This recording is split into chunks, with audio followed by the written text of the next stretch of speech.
Transcription क्या है?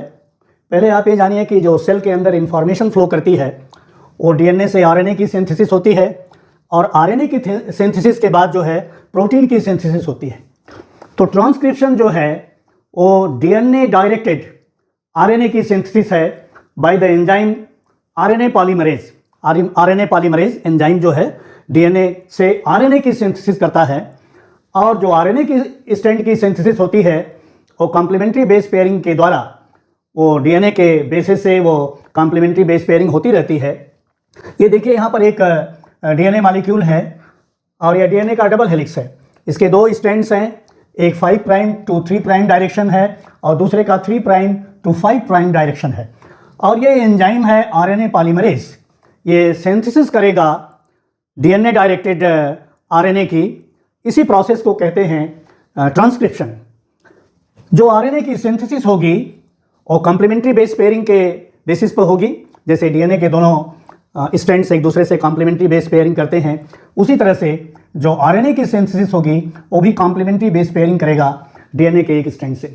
हम जानते हैं कि डीएनए डबल हेलिक्स है, डबल स्ट्रैंडेड स्ट्रक्चर है और आरएनए जो है वो सिंगल स्ट्रैंडेड स्ट्रक्चर है।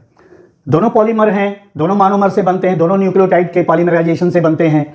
तो इस कार्य के लिए, ट्रांसक्रिप्शन के लिए डीएनए का एक स्ट्रैंड टेम्पलेट का काम करता है। टेम्पलेट का मतलब हो गया सांचे का काम करता है और उसी सांचे पर आरएनए को ढलना पड़ता है। ट्रांसक्रिप्शन के मीनिंग ही होते हैं एक्ट ऑफ कॉपी। तो डीएनए का एक स्ट्रैंड कॉपी किया जाता है आरएनए में और डीएनए और आरएनए में बेसिस करीब करीब सिमिलर हैं। मात्र एक बेस डिफर करता है कि आरएनए में थाइमिन के जगह पर यूरासिल बेस है, आरएनए में थाइमिन बेस नहीं पाया जाता है। तो इस तरह से ए से यू की पेयरिंग होगी और सी से जी की पेयरिंग होगी, थाइमिन नहीं पाया जाएगा। ये आरएनए पॉलीमरेज डीएनए स्ट्रैंड के ऊपर आगे फॉरवर्ड डायरेक्शन में बढ़ता जाएगा और आरएनए की चेन जो है सिंथेसाइज होती जाएगी। जो आरएनए की चेन सिंथेसाइज होगी उसको आरएनए ट्रांसक्रिप्ट कहा जाएगा और ये हमेशा जो आरएनए चेन की सिंथेसिस होगी वो 5 प्राइम टू 3 प्राइम डायरेक्शन में होगी।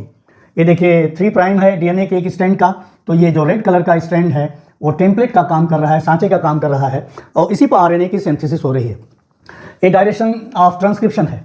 तो इस कार्य के लिए, ट्रांसक्रिप्शन के लिए, आरएनए चेन बनने के लिए राइबोन्यूक्लियोसाइड ट्राइफॉस्फेट्स की आवश्यकता पड़ेगी। ये यूनिट्स जो हैं एक दूसरे के साथ पॉलीमराइज होंगी और पॉलीमराइजेशन में हाइड्रोलिसिस होगी इस न्यूक्लियोसाइड ट्राइफॉस्फेट्स की उस चेन में। तो इसमें जो फॉस्फेट के बॉन्ड्स टूटेंगे उससे जो एनर्जी रिलीज होगी वो पॉलीमराइजेशन में हेल्प करेगी। तो हमें एक आरएनए की चेन मिल जाएगी और ये जो कॉम्प्लीमेंट्री बेस पेयरिंग होगी डीएनए और आरएनए के स्ट्रैंड में, ये परमानेंटली नहीं रहेगी। ये थोड़ा सा जैसे ही चेन आगे प्रोग्रेस करेगी ये अलग होता जाएगा डीएनए से और जब अंत हो जाएगा चेन बनने का, पूरा आरएनए का ट्रांसक्रिप्ट बन जाएगा तो वो उस डीएनए के स्ट्रैंड से अलग होके सेल के न्यूक्लियस से साइटोप्लाज्म में आ जाता है। आरएनए कई प्रकार के होते हैं और कुछ आरएनए जो हैं स्ट्रक्चरल रोल करते हैं और कुछ आरएनए जो हैं उनका कैटालिटिक फंक्शन भी होता है। मोस्टली यहाँ पर हम जिसको मीन कर रहे हैं वो एक मैसेंजर आरएनए है। तो मैसेंजर आरएनए की सिंथेसिस हो जाएगी और इसमें जो न्यूक्लियोटाइड के सीक्वेंसेस होंगे उनके अनुसार अमीनो एसिड्स आती जाएंगी, जुड़ती हुई चली जाएंगी और जब न्यूक्लियो एसिड से जुड़ती हुई चली जाएगी तो पॉलीपेप्टाइड चेन बन जाएगी और वो प्रोटीन हो जाएगी। उसके पॉलीपेप्टाइड चेन के एक एंड पर NH2 ग्रुप होगा और एक एंड पर जो है COOH कार्बोक्सिल ग्रुप होगा। तो इस तरह से ट्रांसक्रिप्शन होता है और प्रोटीन सिंथेसिस में वो हेल्प करता है। जो डीएनए का स्ट्रैंड कॉपी किया जाता है आरएनए पॉलीमरेज के द्वारा उसको कहते हैं टेम्पलेट स्ट्रैंड। और ये जो आरएनए की जो चेन सिंथेसाइज होती है वो दूसरे स्ट्रैंड के बराबर होती है। जो बेस पेयर्स इसमें होंगे, जो डीएनए का स्ट्रैंड कॉपी नहीं किया जा रहा है, उसी के तरह के इसमें जो न्यूक्लियोटाइड्स के बेसेस हैं वो होंगे। डिफरेंस मात्र एक होगा कि डीएनए में थाइमिन पाया जाएगा और आरएनए में यूरासिल पाया जाएगा। तो ये देखिए इसके न्यूक्लियोसाइड्स हैं और ये इनके 3 फॉस्फेट मिलके ट्राइफॉस्फेट्स बना रहे हैं।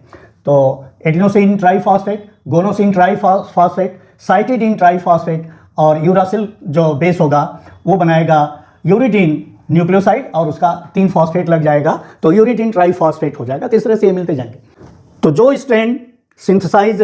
स्ट्रैंड डीएनए का कॉपी नहीं किया जा रहा है वो कोडिंग स्ट्रैंड कहलाएगा। ये देखिए ब्लैक कलर का जो स्ट्रैंड है ये आरएनए के द्वारा कॉपी नहीं किया जा रहा, तो ये कोडिंग स्ट्रैंड हो गया। और ये रेड कलर का जो स्ट्रैंड है जो 3 प्राइम टू 5 प्राइम है ये टेम्पलेट स्ट्रैंड कहा जाएगा, क्योंकि ये सांचे का काम कर रहा है और इसी के कॉम्प्लीमेंट्री बेस पेयरिंग जो है आरएनए में हो रही है। एक दूसरा भी पैटर्न है नाम करने का। जो कोडिंग स्ट्रैंड है वो स्ट्रैंड वही सेंस रख रहा है जो इस आरएनए ट्रांसक्रिप्ट का सेंस है। जो बेस के सीक्वेंसेस इस आरएनए ट्रांसक्रिप्ट के ऊपर हैं जो ग्रीन कलर से शो किया जा रहा है, वही इस कोडिंग स्ट्रैंड का भी बेस का सीक्वेंस है। डिफरेंस हमने आपको बता दिया कि थाइमिन की जगह पर आरएनए में यूरासिल होगा। तो इसको कहते हैं सेंस स्ट्रैंड दूसरे विधा में।